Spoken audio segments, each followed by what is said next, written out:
has anyone in here seen my work in real life? So what do you have? So they're large, which is why we're projecting on the wall here. And so they're as large as what you're looking at in terms of the full light of that wall, some of them.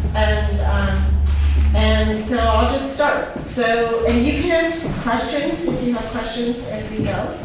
So this is the just the introductory slide to remind you that I'm a painter, and my real subject is paint.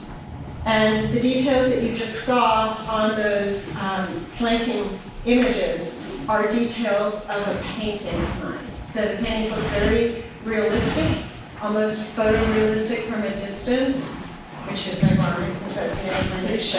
Yes. Can you hear me? Yes. Okay. And yet, oops, up close they dissolve into just materiality and abstraction. So the image actually disappears as you approach it. And so what I thought I'd do is I'd show you some surfaces, different sorts of things that, I mean, every painting is made up of lots of different material processes. I'm a real technician and I like different ways of working, and I don't want to have to pick one, so I like to work in lots of different ways. And this is just to remind you again that this is what I really love. The adventure of working with colors on a piece of glass, knowing where those colors come from, either from a lab or from the ground out in the real world. And those are images of two paintings in progress behind that space. To begin with, I think it's probably useful for you to see this. So these are titles of my paintings. I don't title things, moon over whatever, or, green landscape. I actually look at titles as an opportunity to discuss other issues. At Wesleyan, while I'm chair of the Department of Art and Art History, I'm also a professor in the College of the Environment. So defining the precise nature of space, pleasure does not easily surrender to analysis, the importance of contrast, and we can just keep going. These titles are titles of what appear to be landscape paintings. And so let's go back to the beginning before I knew about art.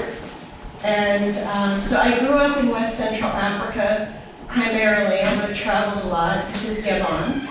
And this is where I grew up. This is right on the equator. As you can see, here's the equator. Makaku and Libreville, the capital, were places we were living in, but I also lived up here in the middle of nowhere. And by the way, Makaku now is actually a city, but when I was there, it was just a little village, and I'm going to show you a picture of that. So I grew up in West Central Africa because my father was a prospector, a geological mining engineer. And so where I grew up, there was absolutely no electricity, no running water, except for waterfalls all around me. There were no buildings the way we live right here, in buildings with walls and roofs, that people put together out of man-made materials and materials that have been planed on power tools. There was nothing except nature everywhere. And it was both incredibly exciting and really scary. There were no roads. This is how we commuted in pirogues on the Ibinda River. And just to help you understand some of the conflict and everything that we do as responsible human beings, these are the iron ore mines that my father discovered there. And while they're hideous looking to some people, I actually think they're really beautiful, but when I was there and he was there at the time, these were really small mines that are now controlled by the Chinese. The Americans left. My father worked for the Gabonese government when he was working there. He worked and was a prospector for all sorts of minerals all around the world. But in Gabon, they would use iron ore to make steel. But I think all sorts of, it looks like paint to me, and it's just really beautiful, even though it's obviously raping the land, and it's colonialism, and it's a lot of different things. But when I lived in Gabon, it became independent, and it was French Equatorial Africa before that. This, you don't have to read this whole thing, but This is the Ivindo River, and this Chinese mining company is actually building, this was in 2007 that this came out, building a road that will basically destroy access into the interior. And while we were there, I'll just say that trees grow a foot a day, and that is not an exaggeration. So while they had intentions back in the 60s when I was there to build a railroad, they could never actually get it built because you'd have to constantly be cutting the trees down every day. It's just impossible to do with the jungle. This is just to give you some flavor for where I grew up. So these are Congo Falls. This is in the Ivindo River where Makuku is. And this is where I commuted. The only way to get around other than in the jungle was in a pirogue. This is a hollowed out piece of wood. This is hardwood from the forest, hollowed out with hand tools and burning to soften the wood so that it could actually be carved out. And when you get into these pirogues, depending on the size of the tree, they can hold between 4 and 30 people. They can get quite large. Everything is gigantic there. And these are thundering waterfalls. And so when you get into the pirogue, the fun thing about it is it sinks deeply into the water, and you really only have a couple of inches of wood between you and everything around you, which is both frightening and exciting, or at least it was for me. And here are a couple of pictures of me with some of my friends, since once we actually were able to build a structure. In case you're wondering, I'm the one on the left. The picture on the left and the one on the right, the picture on the right. The one on the left is me with a chimp, and on the right is Hector, a gorilla. We would rescue orphaned gorillas. My parents worked as scientists there, whose mothers had been killed by poachers, and raise them. So we lived and raised, lived with many, many lowland gorillas, and some of them are sadly now no longer alive, but some of them actually came to the San Diego Zoo. This is an example of just a normal experience in my passport. While I grew up in Gabon, I traveled every literally couple weeks to a different country all over the world. And this is just a couple pages. I still have all these old passports. And I was, at this point, the youngest person ever to fly on an airplane, documented, like internationally. And there I am. That's bizarre, but there it is. I thought that would amuse you all. And so then I'll just start out by saying that where I grew up, everything was really frightening and beautiful. And you had to really consider nature carefully and understand how fragile you were around this unpredictable space. And as a kid, the only thing I saw that was really kind of interesting to me was the man-made objects that people made that were art, and I didn't even know they were art at the time. I didn't actually even know they were made by people. My parents believed that wherever we traveled, we should go to the houses of worship that were native to the areas we were in. And so I would, these are funerary urns in Gabon. This is from the Bakutai tribe that I lived with. And the ashes and remains of the deceased are in here. And these sit in the middle of the huts in the area where people, so the dead live with are there with the living. But people made these things, and all these different religions were kind of staggering to me. When we would go to Europe, this is the Rock Church in Paris, which is a church I used to go to with my parents. And I would hear these sermons, and everybody was sitting, looking forward. And what I noticed was, regardless of where people lived, everyone was afraid of dying.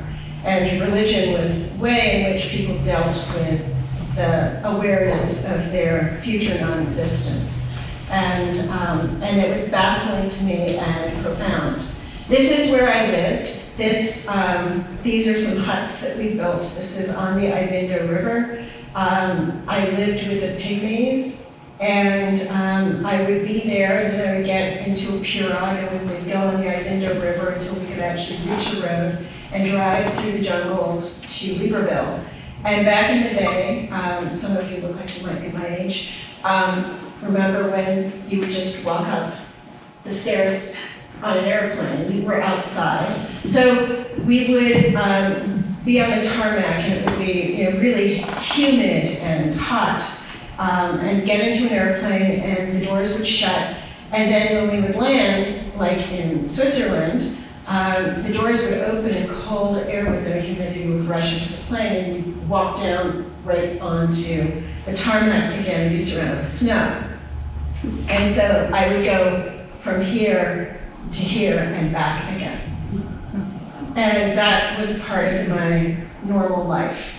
And one of the things, and so these are pictures also of two things that I understood. So on the right is where I lived. These are pygmy huts in the Ivindo River. And as a child, one of the things I noticed, aside from religion being central to people's lives, even though people had different ideas of what that religion was, it was always about the same sort of thing. It was about family and connection and a future and the divine. People in different places, I noticed, dealt with the landscape differently. So in the jungle, when you live there, you do not want open space around you. You want those trees around you. You don't want anyone to see that you're there, or animals to see that you're there. You want to make a small footprint. It's just barely large enough for the building you occupy, because there's a lot of stuff going on in that jungle. And then when you would go to France, we were in Paris frequently, and the Tuileries, and we would see Versailles and all of this. And in Europe, people organized landscape to make it really open and make it look like rooms. To me, that's what I thought of. It looked like an interior space somehow. It was domesticated, and the idea was to see as much as possible, but to emulate or echo what happens in architecture. I could be wrong, but this is how I see it, speaking to an architect here. As a child, this is what I was amazed at this difference. This was a big difference for me. And then at some point, I guess I was 8.5, my parents decided that it was time to have me in a real school, and we moved to the States. My father continued to travel, but I went to this high school. Ultimately, this is Easton Area High School in Easton, Pennsylvania, and my graduating class had more than 2,000 people in it. And I had to do two things to graduate, aside from adjusting to the strangeness of being in America. And by the way, I was born here, but I really didn't feel like I was an American. I still don't, actually, sometimes. I had to learn to swim, which I didn't know how to do, because you don't learn to swim in the Ivindo River, otherwise you'll get eaten. So I had to learn to swim, and I had to actually take an art appreciation course, which I thought would be art history. But it wasn't. It was a public humiliation course where all students from all areas of the school gathered together and demonstrated their either incompetence or proficiency in front of one another for everyone to judge. That was my thought about it. And back in the day, we were tracked in ways that people don't do this anymore today. You're tracked according to your academic capacity. But in gym class, which is where I learned to swim, and in art class, you were tossed in with everybody. And I was the worst kid in the class. Worst. It was humiliating. I didn't know what a stick figure was. I couldn't control my hands. And I decided that I didn't want to be publicly humiliated for the rest of the year. So I went home every day and I started to copy whatever I found out was good. And the first thing I learned about was Leonardo da Vinci's drawings, and then Michelangelo's drawings. And I did copies of those with my left hand. But I will say that it took me hours and hours and millions of ruined pieces of paper, and just dogged determination not to be publicly humiliated and motivated me to do this. I figured it couldn't be that hard, could it? It's not rocket science. Anyway, so this was, once I got through doing that, I was sort of interested in beginning to do drawings. This is in high school, I was 16. And the drawing on the right is a contour drawing of Hector, that gorilla that I showed you earlier, from this photo of Hector on the left. So I started, once I started to draw things that were cool as opposed to old-fashioned drawings, which I think are really cool, so that kids would like me because I was weird. Photorealism was hot in the 80s, and so this was in the 70s. This was the beginning of that. And I started to get really good at this. And I thought when I was going to go to college that I would go 2 different tracks. One would be to go into the pure sciences, and the other would be to become a medical illustrator and learn how to actually use art for something that would help people, that was technical and demonstrated illustration proficiency and realism. And so there's a medical illustration drawing. And then I decided I was going to go the medical illustration route. And I went to Moore College of Art and Design because my mother was told me I couldn't go to a co-ed school. This was the only, and is still the only all-women's art school in the world. It's actually a really famous school. Aikens taught there, and Alice Neal went there, and lots of really fabulous people went there, besides me, of course. Just put some plastic here.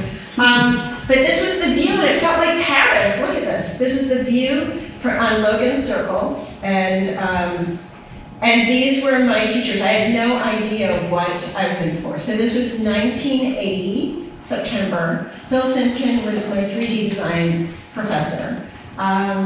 Often laced with a dose of sardonic wit and humor, parody and puns. Understatement, I arrived the night of, the first night of classes for the freshmen, and all the students were there, and the gallery, a big gallery, was lit only with candles. They were separated a foot apart on tile floor, and everybody was just standing around drinking beer. It was mostly women and the male professors at the time. And it became a performance piece, and I'd never heard or seen this, and I thought I made a huge mistake that night when this man unzipped his pants and started urinating on the candles, and the performance piece was finished when the room was dark.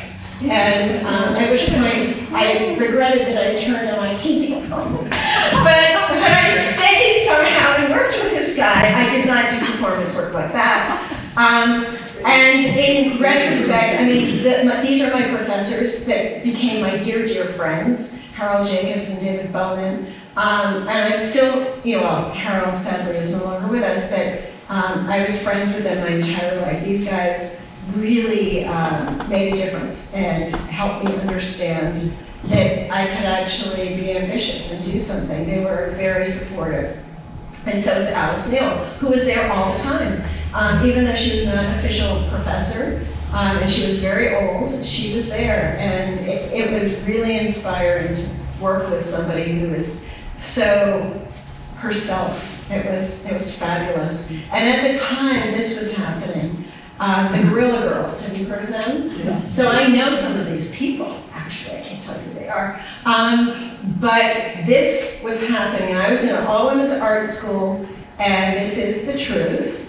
And I thought that was really funny because I grew up with gorillas. And I was wondering, why are they picking gorillas for this? But in any event. So when I started making art, because you have to take freshman foundations, and by the end of my first semester, David Bowman talked me into becoming a painter. And I didn't even know what that meant, but I said yes, because it seemed fascinating.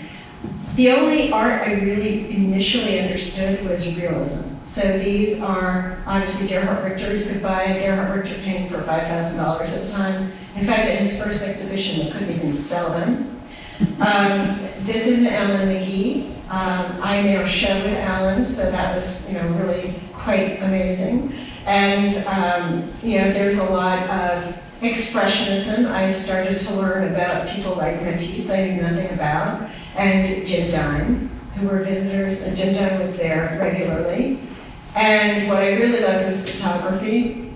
I didn't do it, I'm a terrible photographer, but I love the photography I saw in Philadelphia. It was pretty amazing. And so photography looked like paintings. So this is Sally Mann and Jan Gruber. Jan Gruber was the first woman to have a solo show at MoMA. But I also started to learn about conceptual art, and I thought this was really funny. So Ed Ruscha and Neil Jenny and lots of other artists were making work that was sarcastic and questioned the assumption that art had to be about something from the interior, sort of Duchampian approaches to things. And so I started making these little, this is my first real art, I would say, because it wasn't just a photograph. So these are 2 images. This is my first boyfriend, Izzy, a Sicilian artist. And one of these is a photograph and the other one is a drawing. And I just put them under plastic that protects fluorescent lights, you know, so that if they break, they don't hurt us when they fall. And I did a tight photorealist image of the photo to stick behind this glass, which deforms the way you see it, and it didn't look right. And so what I had to do was just a gesture drawing, a really quick, rough drawing, and this plastic made it look tight while it diffused the photograph. So does anybody know which one is the photo and which one is the drawing? I mean, you shouldn't be able to tell. They're slightly different colors, obviously, because the materials are different. But the drawing is the one on the left. And then this is another photograph and drawing. So this is my friend Wendy and her first boyfriend. And I thought this was just a beautiful photograph. And it's just fun to be able to mimic things with different processes. And this is a picture of me at the time with a bunch of small pieces. You can see there's that picture that this is a horrible reproduction from a newspaper article. You'll see this drawing in a second. I did this surrealistic stuff like my hand holding my naked body, you know, stuff 18-year-olds and 20-year-olds do. But anyway, there's that drawing. So this drawing is of something called a hole puncher, which my students don't know anything about anymore, but you may. And I love taking tools apart and looking at them as abstract forms. And so this whole thing is a drawing. And when I decided I was going to do painting, I didn't want to be publicly humiliated like I was in high school. So I decided that, I'm a pretty logical person, I'm going to learn how to paint, and in the summer, so that when the semester starts, I won't be completely embarrassed. So this is a 6-foot-high black and white painting of a small still life. And one of the things I really enjoyed about this is done with house paint. I knew nothing, and brushes from the hardware store. I really loved that I could make the paint super thick, and yet you still believe that's glass and transparency. But the paint actually is really, really thick and it's huge, whereas this is a small drawing, like life size. And then these are the only photos I have of early images. This is my first copy. This is how I learned. I taught myself by copying masters and doing it badly until I did it semi-appropriately. The reproduction, the lighting is wrong here and the color is wrong, but obviously this painting is in Washington, D.C. at the National Gallery, Vermeer, a girl in a red hat. And then and that's how I started to learn about color, because I felt like I understood black and white. And then this was my first series of paintings that summer, were just color studies that looked like landscapes. So my first landscapes looked like Milton Avery married Mark Rothko and had a child. They were all like that, so that's my little art joke. For those of you that don't know that work, you should look it up. Anyway, so I discovered installation art in undergraduate school also. And this is Sandy Scuglin. This is actually a photograph. She's known for her fabulous, amazing photographs that are surrealistic. But she creates these large installations, and if you're lucky enough to see a real installation, it's kind of mind-blowing. And I also started to learn about real painters that were alive, not dead, like Lucian Freud at the time. And while this is a painting of what one might say is not like the prettiest picture, or the prettiest paint, or the prettiest person, or the prettiest space, this is one of the most powerful paintings that you could ever encounter. And I also started looking at these guys. And so Jackson Pollock and Richard Serra is my god. I love Richard Serra. His work is religious to me. It moves me and makes me feel small, and it redefines my orientation to the space I occupy. After undergraduate school, where I graduated as a painter, I went to grad school immediately to Syracuse, and I worked with these two guys. Does anybody know who these are? No? Okay, this is Clement Greenberg, Clem, as we called him. And this is Harold Rosenberg, and Michael Fried, rather. I also worked with Harold, but I don't have Michael's picture. And these two people were the people, and Clem in particular, who championed modernism. So I was suddenly going to Syracuse, where I was going to work with a bunch of modernists, including Tony Caro, where I actually worked on his sculptures for him, and I painted them. That's me right before I was about to give birth. But here's Clem with Tony. Here's Tony with Helen Frankenthaler, and all these people were in my life. These are my friends. This is how I was supposed to be working, even though I worked with a paintbrush and I worked illusionistically. I was with people like Larry Poons. These are buckets of paint, and he would like drop styrofoam into it and fling them at a wall, but the wall was just, a roll of canvas that was unrolled in a room like this, and you would stand in the middle with the buckets and just throw these sponges of paint to the wall. They would slide down and then stop, and you would do this for, weeks and weeks and months. And then Clem would come, everything was done collectively, and students would tape out shapes that Clem would say, draw the line there, draw the line there. And then they would cut everything out, and stretchers would be made for these pieces that were not square, and they were paintings. And so I worked with all of those modernists. They were my friends, Frank Stella, all of these people. But when I was in grad school, they also brought in a hot contemporary young artist to talk to us. This is Mark Tansey, and so I met all kinds of people like Sherry Levine and Mark Tansey and David Sally and like all those guys that were getting really famous while I was in school. And this is really ironic. It's the opposite of the modernists. So in terms of, postmodernism, the ideas are pretty cynical, that there's nothing that can be original, which I sort of buy into. But I loved the hope and the purity of the modernists who were fully religious in their dedication to their work. But here you have examples of like Sherry Levine taking a photograph of someone else's photograph and calling it hers. You have Julian Schnabel and David Sally. This is what I also saw in sharp contrast to the modernists. And so I didn't own a camera, I only have a few pictures, but this was a huge painting I did, a really bad reproduction from the slide, of an installation. So I would do giant installations like Sandy Scullin, and then I would stand in the corner and make a big painting. And these are drawings studying ideas of movement. There was no Photoshop or anything at the time. And so all of my teachers were squeegee painters. They painted on the floor, basically, with buckets of paint and squeegees.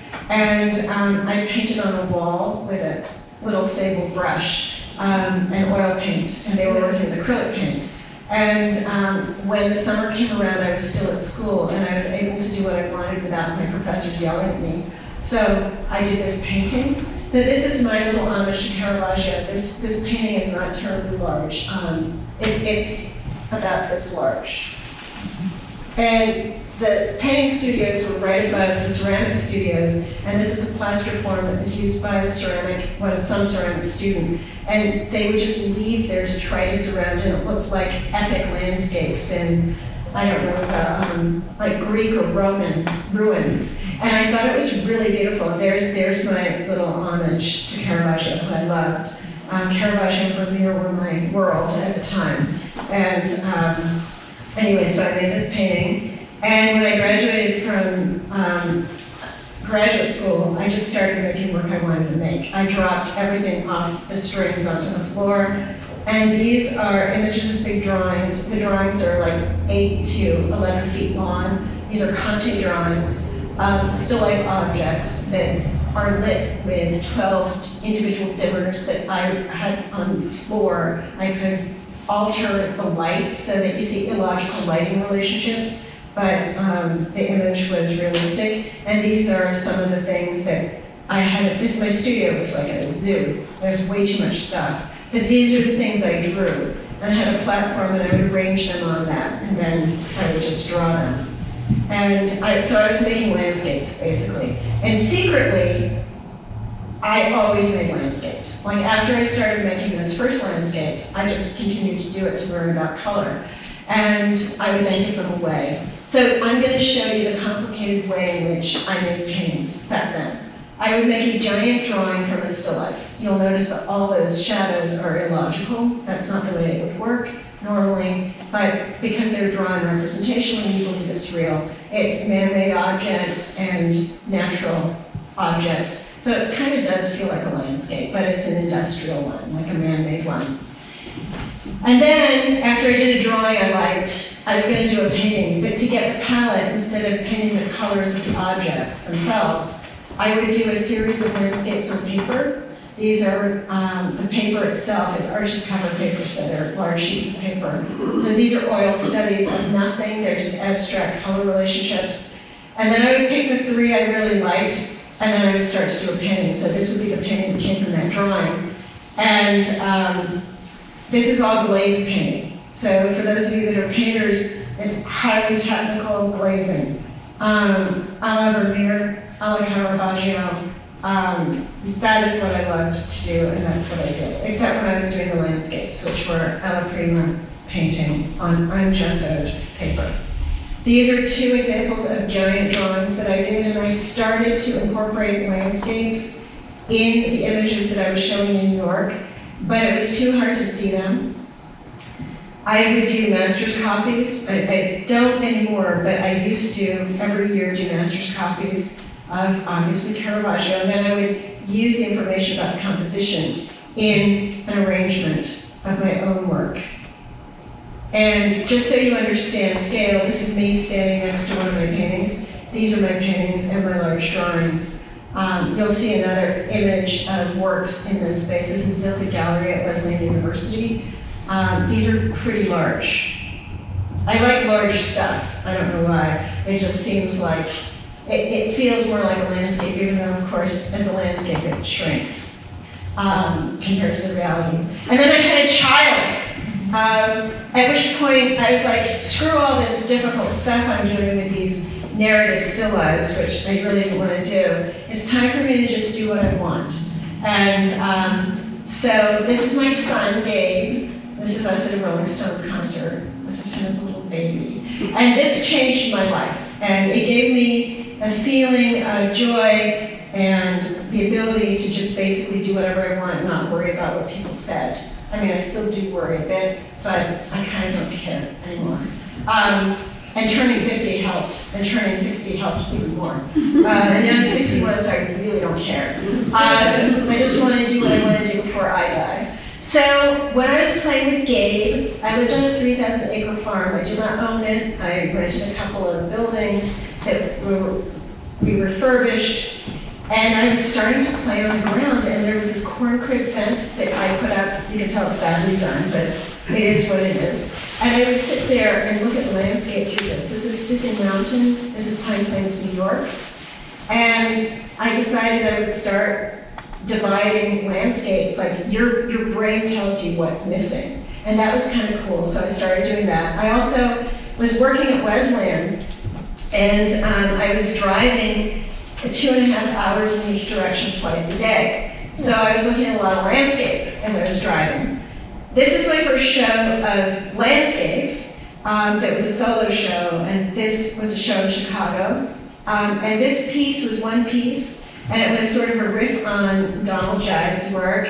And it's called Six, including this one, because people would say, oh, I really want to buy the third one down. I mean, it was kind of ironic, and I wanted people to understand that I love minimalism and conceptual art, and I'm really not, you know, a traditional landscape painter at the time. I was thinking I had to be smarter than this, because I was told in undergraduate school that only stupid idiots do landscapes. And I believe them, so I had to concoct some rationale for why I'm doing this that didn't sound completely inane.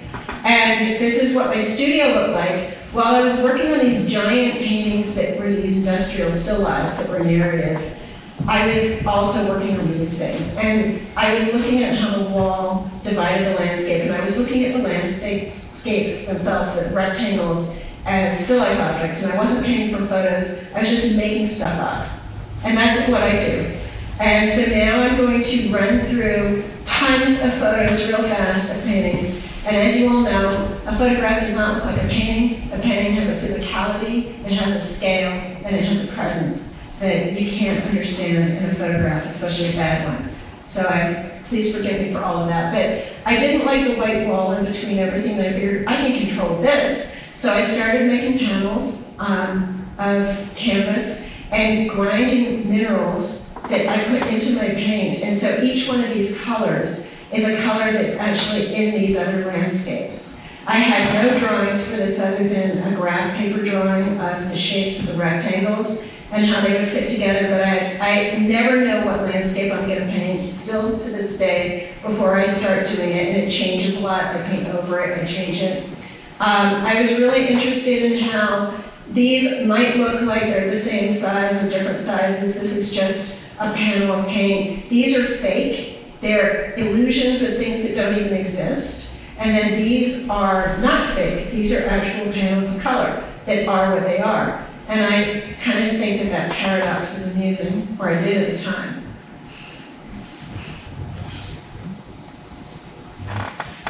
So in a painting like this, all these are different heights. And in a painting like this, the sky here looks like a lake in front of this piece of land, reflecting that, and this might be the foreground, but they're all different physical landscapes. And these are all huge paintings. They're about the size you're looking at. And so I would just randomly paint these things, thinking about the time of day and the environment.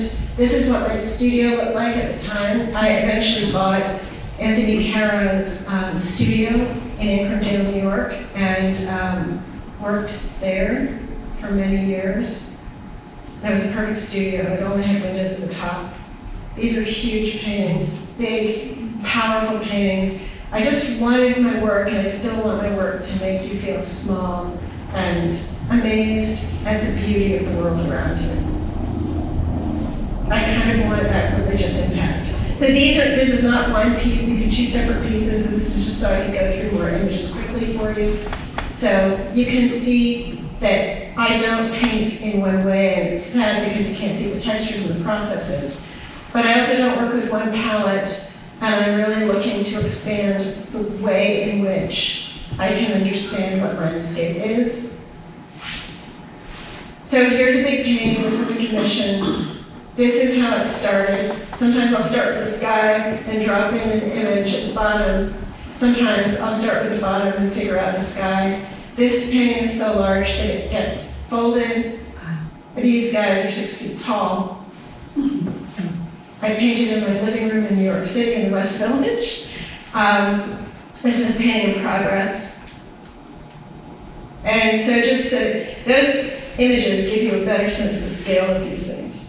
So I'm just going to go through these really quickly. Remember those titles as you look through these, just to understand that they're not just pictures of landscape. And then I went to Antarctica, and that changed my life again. It reminded me, since I really hadn't experienced landscape like I had in Gabon, where it's all-consuming and you're very small, until I went to Antarctica, which I recommend everyone do. This was staggering, climbing 10,000-foot high mountains. I came back and I started painting differently. This guy also is 6 feet tall. So this is also in Zilka Gallery, where you saw those other darker, earlier paintings. So you can see how large these are.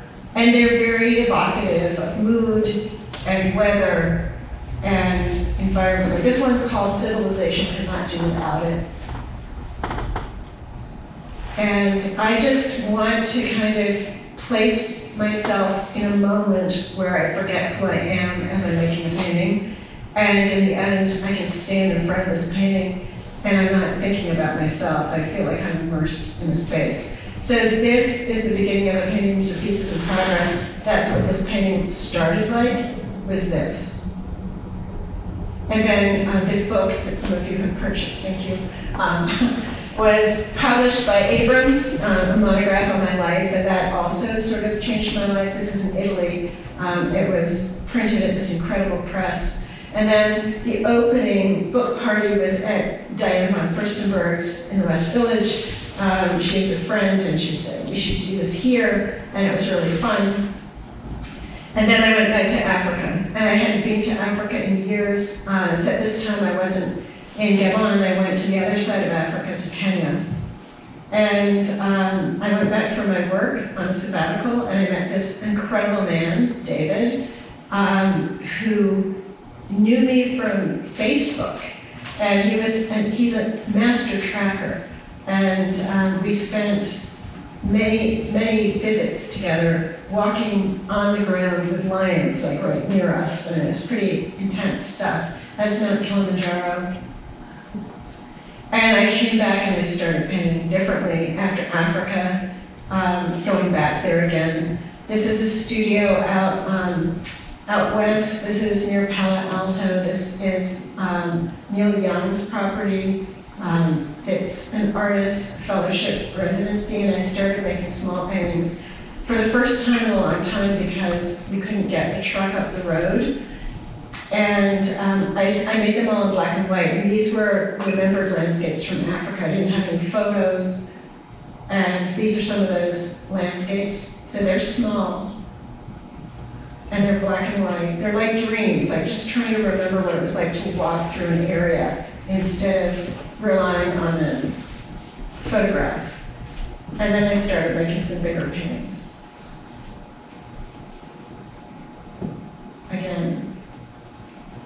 And again, I find pictures of paintings like this so incredibly boring.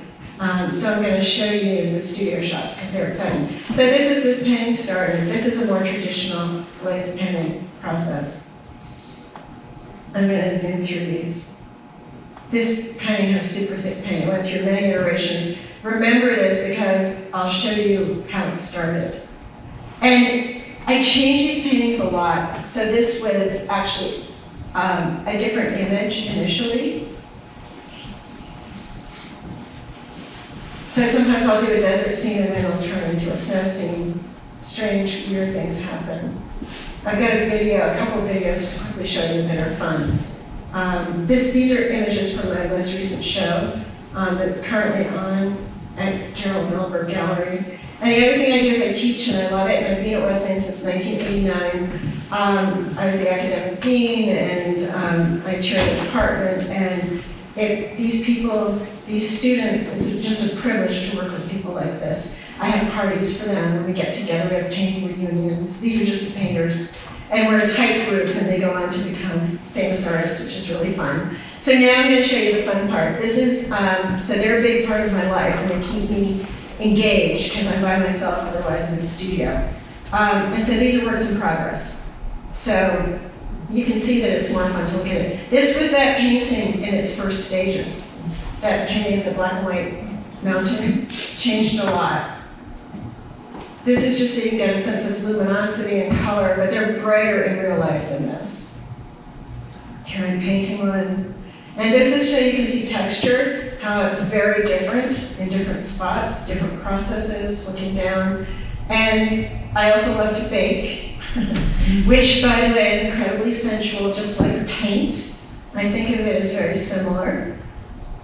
Here I'm standing next to a piece of progress with lots of paint all around me. And these are the new paintings I'm working on right now. They're very small, and they disappear completely when you look at them up close. They're not very gratifying up close, but from a distance, which is the title of the show that's coming up. Please come, January 19th, Ford Gallery, New York. By the way, more than half the paintings don't exist yet. I have to make them. We'll see if that happens. But this is how I start. I start with blank canvases, and I just go for it. I don't do drawings, I don't look at photographs, nothing. I just think about the experience of being in nature that I had. And I want to make something grand. And this is my studio at night, and that's the end of this. But I'm going to show you, if I can, a couple of videos really quickly. Okay. Oh, by the way, I'm judging by the paint on your desk there that you're not really a fan of the Zorn limited palette approach to color mixing. Not at all. Are they all different colors or just the same bunch of colors? No, they're all Use different them colors, but I mix all my colors, from those colors. But I use all kinds of colors. But I'm glad I have an artist in this room. So here's a video, look at this. So this is a high saturation glaze that it's just nice to see it. Like, these paintings take forever because they're super layered. This was the volcano painting that you saw earlier. What's the glazing medium there? Oh, I'm using a medium that Vermeer used. So it's Venetian turpentine, which is not turpentine. It's heavier than honey and it never dries. It's from the large tree in Switzerland. It's the only place you can get it. And it's mixed with stand oil, Demar varnish, and a touch of cobalt dryer. It never dries, but it creates a jelly that allows the layers of paint to really be suspended over one another, and so the paintings actually look like they're illuminated from behind. So this is an Instagram video. If you want to follow me on Instagram, you'll see I'm using things sometimes. There's no music to this here, but it's really great on Instagram with music. But this is what my studio looked like before the works went out to the current show. There are 19 paintings that are in the show. This gives you a sense of how big they are. This was before they were all totally done. They all get framed. And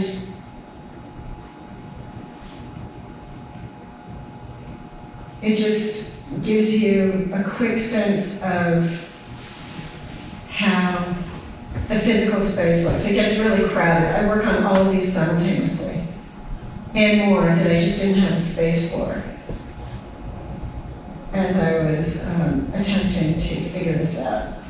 But basically, I'm addicted to paint, and I like a good challenge, and it's really hard to make something up from nothing that doesn't look like, a